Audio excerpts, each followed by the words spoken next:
नमस्कार. तर पिंगा ग पोरी पिंगा या मालिकेच्या आजच्या भागात आपण पाहणार आहोत की मनोज अण्णांना घरी घेऊन आलेला असतो आणि त्यांना म्हणतो की अण्णा तुम्ही आराम करा आणि काही लागलं तर मला सांगा. यावर अण्णा मनोजला म्हणतात की नाही काही नको मला. तितक्यात आता हर्षित तिथे येतो आणि मनोजला विचारतो की इंदू आंटीला बोलवायला आलोय, त्या आहेत का घरी. तेव्हा मनोज सांगतो की आई नाही आहे घरी, ती मगाशीच कुठेतरी निघून गेली आहे.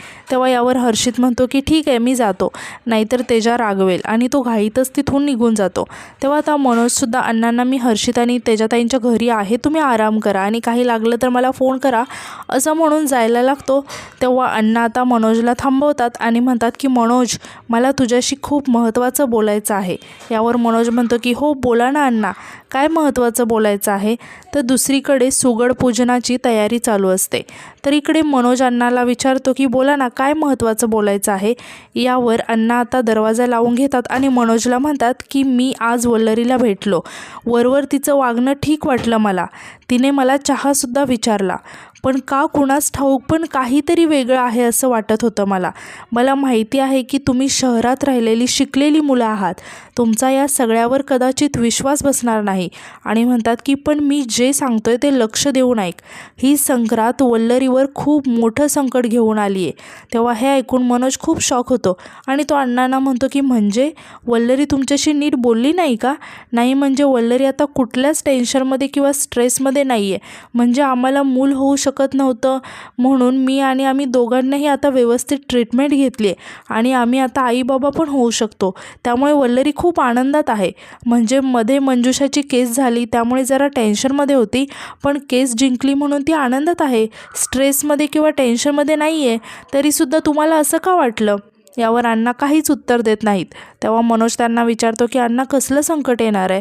तेव्हा अण्णा म्हणतात की कसलं संकट येणार आहे, कधी संकट येणार आहे हे मी तुला आत्ता काहीच सांगू शकत नाही. हो पण मला जे दिसतं ते मी सांगू शकतो. आणि ते म्हणतात की हे संकट अतर्क्य आहे, अमानवी आहे. आणि ते मनोजला विचारतात की मला सांग की वल्लरीच्या वागण्यात तुला हल्ली काय फरक जाणवला. म्हणजे वल्लरी याआधी असं कधीच वागली नव्हती, असं काही वागली आहे का, काही जाणवलं आहे का, म्हणजे काही अनुभवलं आहे.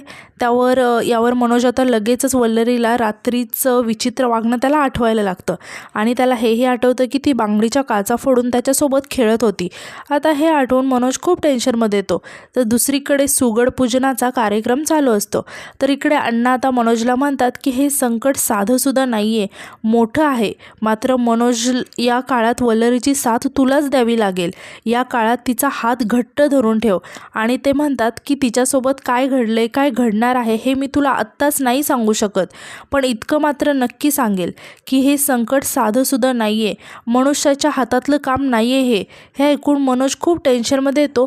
तेव्हा अण्णा मनोजला म्हणतात की हे बघ मी या सगळ्यातून मार्ग काढेलच, कारण वल्लरी मला माझ्या लेकीसारखी आहे, पण मी तुला आत्ताच खात्री देऊ नाही शकत की हे सगळं कधी संपेल, किती वेळ लागेल, किती काळ लागेल. आणि म्हणतात की पण एक नक्की सांगू शकतो की लग्नगाठ बांधताना पत्नी पतीसोबत प्रत्येक सुखदुःखात त्याच्यासोबत राहील अशी शपथ घेते. अगदी तसंच नवऱ्याने सुद्धा पत्नीच्या कठीण काळात तिच्याबरोबर राहिलं पाहिजे, हे त्याचं कर्तव्य आहे. जशी पत्नी आपल्या पतीसाठी कटिबद्ध असते तसंच पतीसुद्धा आपल्या पत्नीसाठी जबाबदार असतो. हे संकट तुमची परीक्षा बघणारं ठरेल, कारण ही संक्रांत तुमच्या नात्यावरती येणार आहे, तुमच्या प्रेमावर येणार आहे, तुमची सगळी स्वप्न धुळीस मिळवण्यासाठी येणार आहे.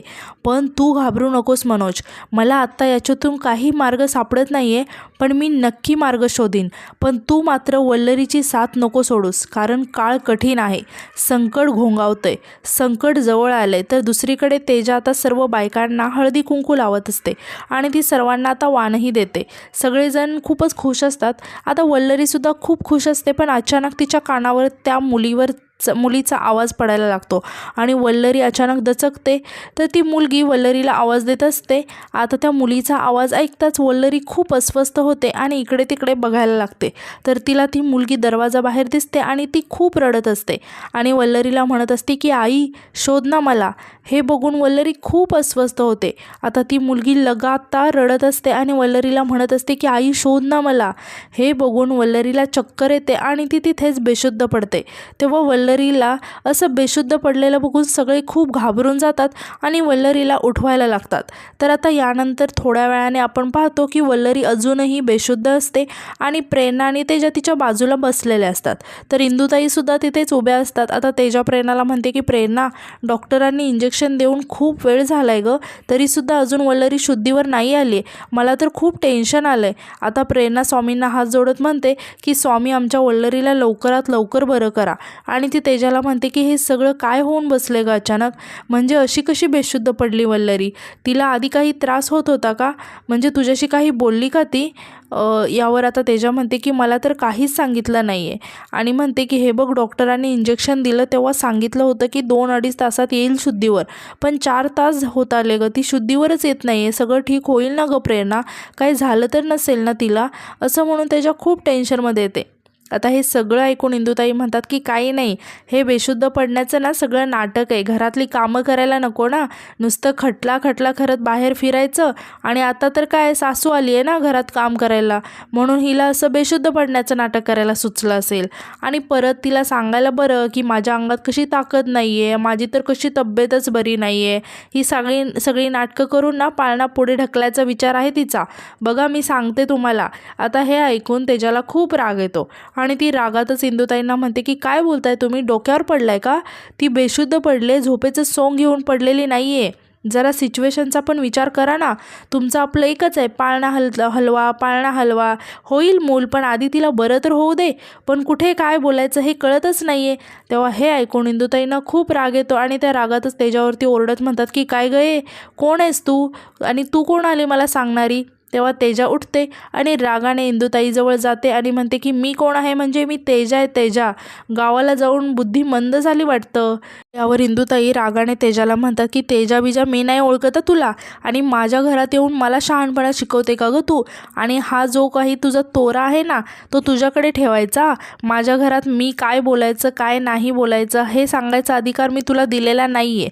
तू ना वल्लरीची म्हणजे माझ्या सोनेची मैत्रीण असशील, पण माझी कुणी लागत नाही या.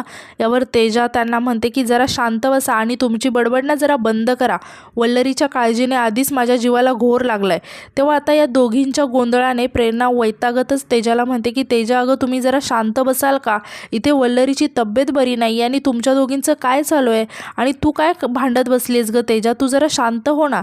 तर यानंतर आता इकडे पाहतो की अजित, मनोज, हर्षित आणि अण्णा हे सगळे खाली आलेले असतात आणि बोलत असतात. आता अजित मनोजला म्हणतो की मनोज, वल्लरी 18 तास झोपली, ही गोष्ट लक्षात येते का तुझ्या? हे सगळं नॉर्मल नाही आहे. म्हणजे वल्लरी इतके तास कधी झोपलेली नाही आहे, म्हणजे ती अशी कशी झोपली याचा विचार केलायस का तू? यावर हर्षित म्हणतो की मला असं वाटतंय की अशक्तपणा आला असेल, कारण एवढ्या दिवसांपासून वल्लरीताई एवढं काम करतायत, त्यामुळे विकनेस आला असेल. यावर अजित म्हणतो की आपणच लक्ष द्यायला कमी पडलो मनोज, आणि म्हणतो की मला वाटतं की तिला आरामाची गरज आहे. 1 आठवडाभर तरी तिने आराम करायला हवा. तिला सांग की ऑफिसला जाणं जरा टाळ आणि नवीन काही केसेस घेऊ नको. आराम केला तर बरं वाटेल तिला. मनोज मात्र शांतपणे हे सगळं ऐकत असतो. आता अजित त्याला म्हणतो की हे बघ, काही गरज लागली ना तर सांग, आणि कॅफेमध्ये थोडंसं काम आहे असं सांगून तो तिथून निघून जातो. आता हर्षितसुद्धा अजितला कॅफेमध्ये सोडण्यासाठी त्याच्यासोबत जातो. यानंतर अण्णा मनोजला म्हणतात की मनोज, तुझ्या मनाचं समाधान म्हणून तू डॉक्टरांची मदत घे, माझी यावर काहीच हरकत नाही आहे. पण तुझ्या एक गोष्ट लक्षात येते का? मगाशी डॉक्टर आले, त्यांनी वल्लरीला इंजेक्शन दिलं, 1.5 तासावर ती शुद्धीवर येईल असंही म्हणाले, पण आता कितीतरी तास झाले वल्लरी शुद्धीवर आलेली नाही आहे.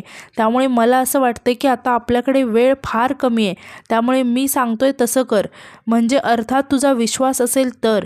तेव्हा मनोज थोडासा विचारात पडतो आणि अण्णाला विचारतो की काय करावं लागेल. तर इकडे तेजा अजूनही खूप चिडलेली असते आणि ती प्रेरणाला म्हणते की तू मला का सांगतेस गं, मला समजवण्यापेक्षा त्यांना समजव ना. आणि ही बाई काय बोलते हे हिला कळतंय का? हिला वल्लरीकडून बाळ हवं आहे, ही वल्लरीची सून आहे, पण तिची काळजी घ्यायची सोडून तिच्याकडे लक्ष द्यायचं सोडून या बाईचं तर वेगळंच चालू आहे. पाळणा हल्ला नाही मुद्दामून करते आणि आत्तासुद्धा तिला हेच वाटते की वल्लरी नाटक करते. इथे दिसतंय आपल्याला बेशुद्ध पडली आहे ती आणि हिला वाटते की ती नाटक करते आणि तुम्हाला बोलते शांत राहायला. त्यांना सांग ना शांत राहायला. तेव्हा इंदुताई तेजाला म्हणतात की मला काही समजत नाही असं वाटलं का गं तुला? मला सगळं समजतंय. तुम्हाला असेल मैत्रिणीचा पुळका, पण मला माहिती आहे ना माझ्या सुनेची नाटकं. जरा काही झालं की डोळ्यातनं पाणी काढायचं आणि आता तर काय बेशुद्धच पडली आहे ना. आणि माझा पोरगा तो मण्या तो पण हिला सामील आहे. त्यामुळे तुम्ही ना मला समजावूच नका, सगळं समजतं मला. तेव्हा आता हे सगळं ऐकून प्रेरणासुद्धा खूप चिडते आणि म्हणते की समजतंय ना, मग आता जरा शांत व्हा ना, कारण हे सगळं तुमच्याविषयी नाही आहे. आता तुम्हाला काय वाटतं काय वाटत नाही हे महत्त्वाचं नाही आहे. वल्लरीची तब्येत जास्त महत्त्वाची आहे ना आपल्यासाठी. वल्लरीला मूल हवं आहे की नको आहे, तुमचा मुलगा तुमच्याशी कसा वागतो, वल्लरी काय नाटक करते, ही बोलण्याची ही वेळ नाही आहे.